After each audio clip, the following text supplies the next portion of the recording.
They told me on a Tuesday. No eye contact, no thanks, just a clipboard, a quiet escort to the exit, and a promise that my severance would, quote, reflect my years of service. I'd been at Ravel Systems for 26 years. 26 years of emptying wastebaskets, fixing jammed printers before IT arrived, and clearing out conference rooms after meetings where execs thought no one was listening. My name is Vincent Cole. They called me Vince. Or sometimes just maintenance. I was a janitor. That's what the badge said. But what it didn't say was that I'd seen 5 CEOs come and go, watched the company go from a 20-person startup to a global logistics powerhouse. And I listened, always listened. They thought I was invisible. That's the thing about people in expensive suits. They assume silence means ignorance. But I heard things. I read files they left open on screen shares. I fixed projectors left running, with quarterly reports still flashing on the wall. And I remembered everything. So when Kayla from HR gave me the envelope, avoiding my eyes, I didn't argue. I just nodded, signed where they told me, and handed in my ID badge. Then I went home and opened my notebooks, plural, .c. I'd been keeping records, notes, details, names, numbers. Not for blackmail, not for leverage. Just for me. A habit I picked up when I started seeing bad decisions pile up, like coffee cups on boardroom tables. I knew about the sweetheart contracts no one disclosed. I knew which VP had a cousin getting kickbacks on warehouse leasing. I knew that Ravel's new eco-conscious initiative was just a rebranding of their cheapest shipping line, the one with the highest accident rate. I wasn't angry. Not yet, but I was curious. Curious to see what would happen now that no one was cleaning up after their messes. The first sign came 2 weeks later. A friend from shipping, Ramon, forklift driver, good guy, called me at 11 p.m. He never called unless something was wrong. They shut down 2 bays this morning. Said it was a fire hazard. Was it? No. Just a fuse box issue, same one I flagged 6 times this year. I smiled into the silence. And I used to fix that every Friday before the audit team rolled through. Exactly. Now we've got 2 VPs from Atlanta flying in to, quote, assess operational continuity. Nobody even knows what that means. I did. It meant they were trying to clean a mess without a mop. I didn't say that to Ramon. I just told him to keep his head down and text me if it got worse. That night I pulled out my old USB drive. I hadn't touched it in years.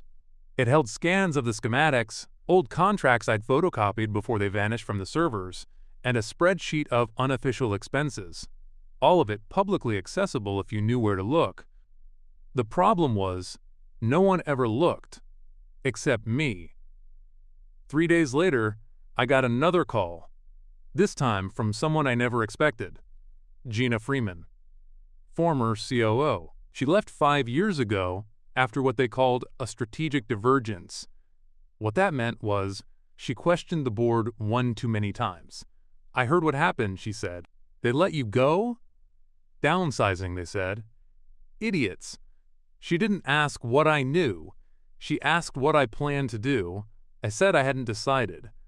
I'm starting something, she said carefully. Private, early stages. I need someone who knows the bones of logistics, not theory, the ground level stuff. Someone who understands how things really work. I was a janitor, I reminded her. You were a janitor who knew when the warehouse would fail before the managers did. You knew which systems actually ran the floor and which ones just made good slide decks. You were the eyes and ears of that company, and they never realized it. There was a pause. I want you as my operations lead. I didn't answer right away, because somewhere in the back of my mind I was thinking, this company once fired a janitor who knew how to hold it together. Now maybe I'd show them what it looked like when he built something of his own. I took the job. Gina didn't have an office yet, just a rented co-working space and a whiteboard covered in arrows. The company was called Verity Logistics, but at that point, it was mostly just an idea and 2 tired people with notebooks.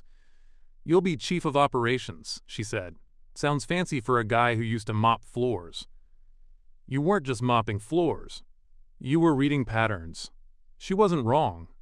I started simple, sketched out workflows I remembered from Ravel's early days, before the consultants ruined everything. Flat hierarchies, open reporting, routes optimized by real drivers, not algorithms designed in boardrooms. The idea wasn't innovation, it was integrity. Within 2 months, we had warehouse space on the outskirts of town and a staff of 12. Half of them were former Ravel workers. People like Ramon, who walked out after his 4th safety report, was ignored. People who remembered what it meant to work for something that made sense. Meanwhile, Ravel was unraveling. The warehouse accident came first. A pallet dropped due to misaligned sensors.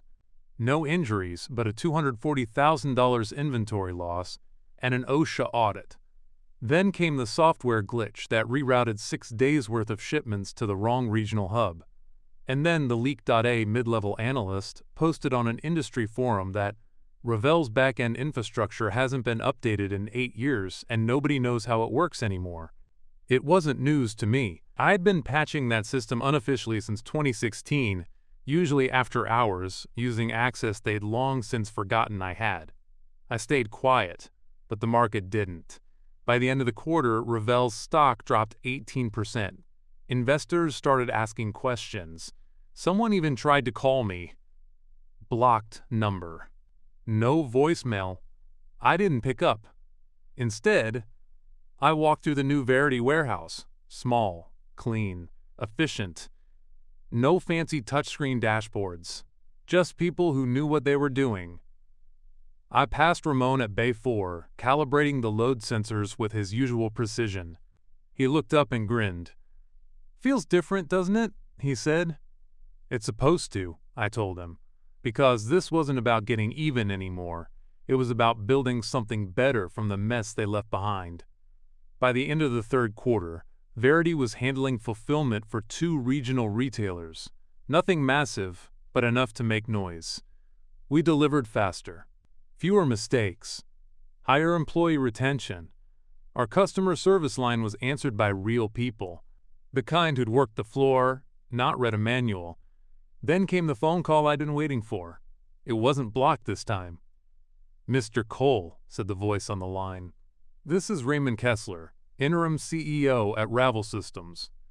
We're doing a top-down review of legacy operations and we'd like your input."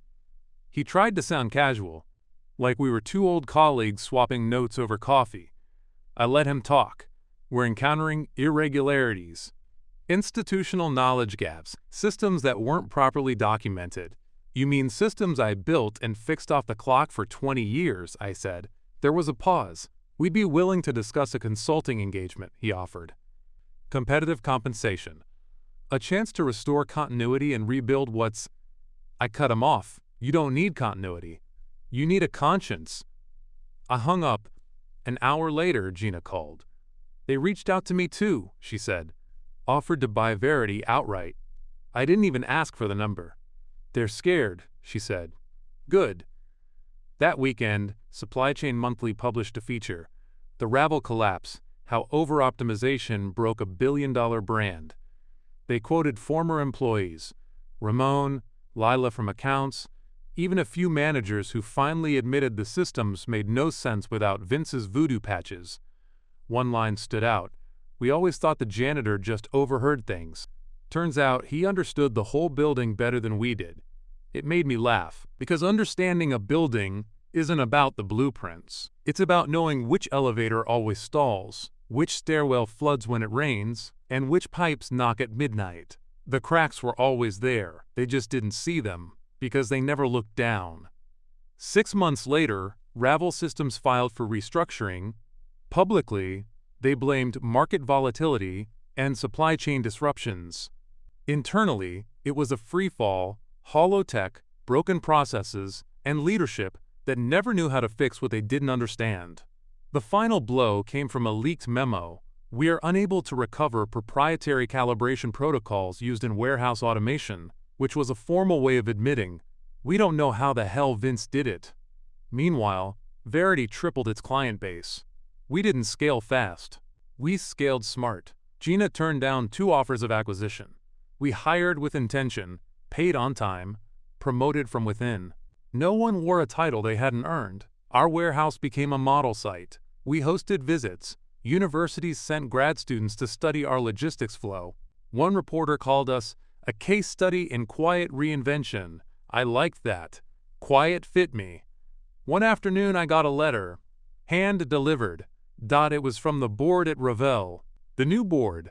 Post-collapse. They wanted to offer me a seat not on the janitorial staff, on the board of directors. Your insight into our early systems and operations has proven to be of invaluable historical significance. I folded the letter, tucked it into my desk, and poured a cup of coffee. Didn't answer. Didn't need to. Because the janitor they forgot to thank? He didn't want their board seat. He already had a better one he built himself. That Friday, I walked the floor at Verity like I always did. Checked the loads. Spoke to the drivers. Tightened a sensor on base 6 that was drifting by 2 millimeters. No one else had noticed. But I had. At lunch, Ramon joined me at the break table. You see the Ravel news? I did. They're bringing in consultants again. Of course they are. He laughed, then looked at me. You ever gonna write a book about all this? I shook my head. Nah. No one reads janitor stories. He paused. They will now. I smiled. Took a sip of coffee. Because in the end, I didn't need a headline or a stage. All I needed was what they'd always overlooked. A good mop. A sharp mind. And time. Time to listen. Time to remember. Time to build something they couldn't take away.